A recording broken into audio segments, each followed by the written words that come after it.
Hello student, आप सभी का स्वागत है आपके अपने यूट्यूब चैनल ज्ञानदीप इंडिया पर।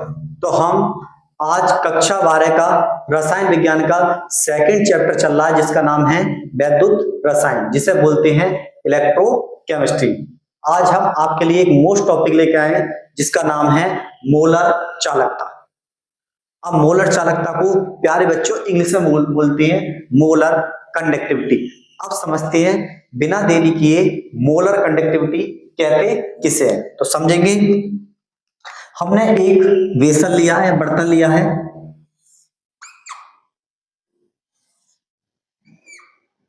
ओके,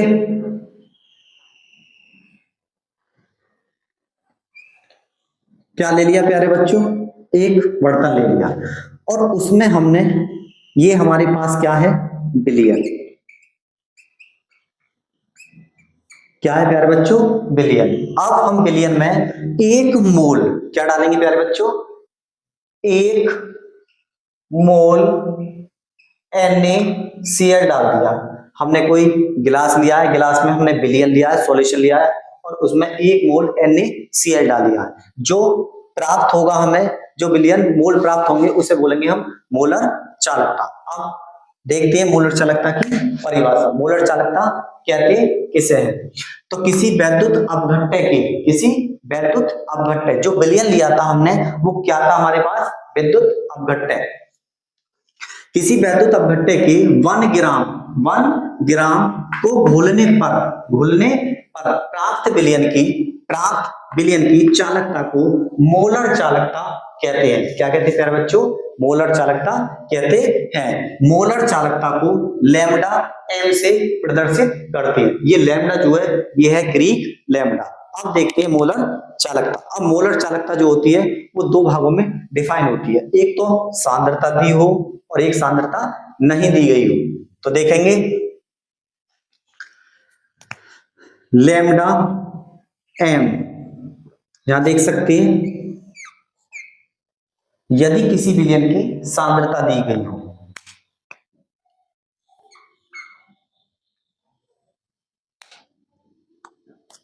यदि विलयन की, यदि नंबर 1 करके लिख सकते हैं, यदि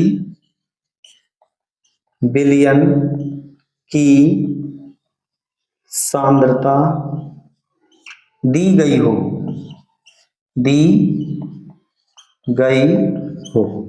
तो हमारा फार्मूला क्या होगा?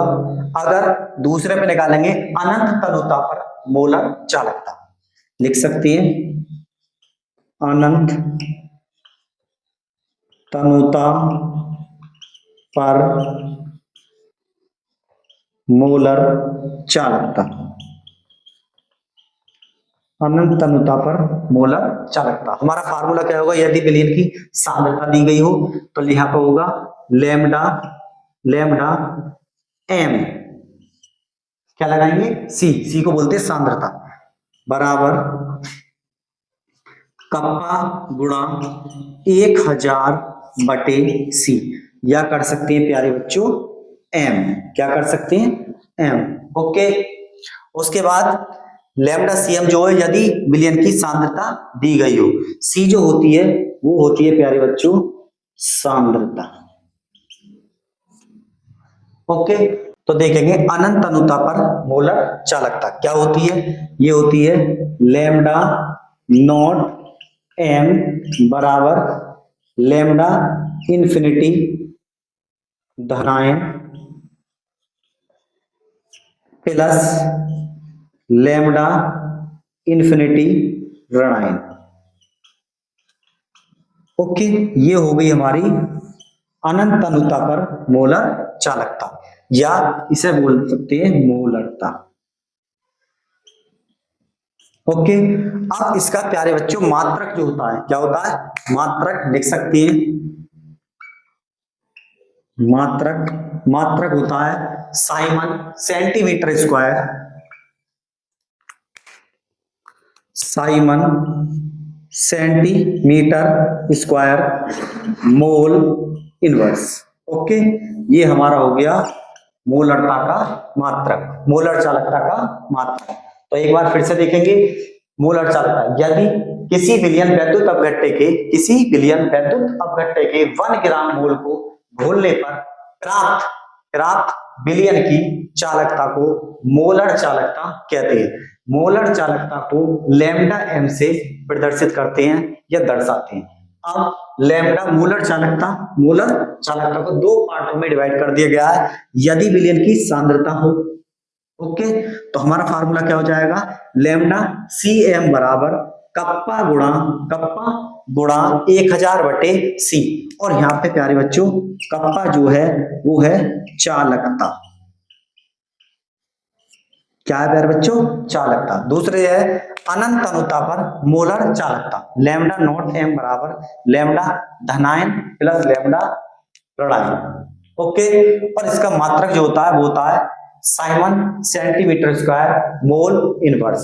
ओके, तो प्लीज इसका स्क्रीनशॉट लीजिए। आगे देखते हैं कोलराउस का नियम। अब देखेंगे प्यारे बच्चों कोलराउस का नियम, बहुत ही इंपोर्टेंट है, लगभग बोर्ड में हर साल या हर ईयर आता है, तो प्लीज देखते हैं। तो किसी प्रबल वैद्युत अपघट्य की अनंत अनुता पर मोलर चालकता लैम्डा नॉट एम उनके धनायन व ऋणायन मोलर चालकता योग के बराबर होता है। दोबारा देखेंगे, किसी प्रबल विद्युत अपघट्य की अनंत अनुता पर मोलर चालकता लैम्डा नॉट एम उनके धनायन व ऋणायन की मोलर चालकता के योग के बराबर होता है। जैसे मान लो हमने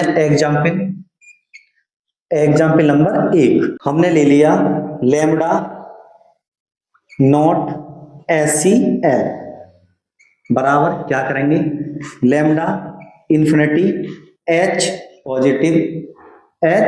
positive plus lambda infinity Cl negative. Okay, दूसरा एग्जाम्पल देखते हैं। एग्जाम्पल नंबर 2 हमने ले लिया example number 2 lambda naught NaOH, नाम क्या है इसका, सोडियम हाइड्रोक्साइड, इसका नाम क्या है, हाइड्रोक्लोरिक अम्ल, बराबर lambda infinity Na positive sodium धनायन प्लस लैम्डा इंफिनिटी OH ऋणायन। ये हमारे हो गए उदाहरण। अब देखते हैं कोलराउस नियम के अनुप्रयोग। तो नंबर 1 क्या कहता है, ये कहता है वियोजन की मात्रा का निर्धारण। ये वियोजन की मात्रा का निर्धारण कर सकता है। तो ये होता है अल्फा बराबर लैम्डा Cm बटे लैम्डा नॉट m। अभी निकाली थी हमने मोलर चालकता। दूसरा है वियोजन स्थिरांक का निर्धारण। वियोजन स्थिरांक को K से शो करते हैं। ये होता है K बराबर C अल्फा स्क्वायर। उसके नंबर 3 दुर्बल विद्युत अपघट्यों की मोलर चालकता का निर्धारण कर सकता है। ओके, तो ये था हमारा कोलराउस का नियम। आज के लिए इतना ही। अगर हमारी वीडियो पसंद आई हो तो अपने दोस्तों के साथ शेयर करें और हमारे चैनल को सब्सक्राइब करें। मिलती हैं अगली वीडियो में, तब तक के लिए जय हिंद।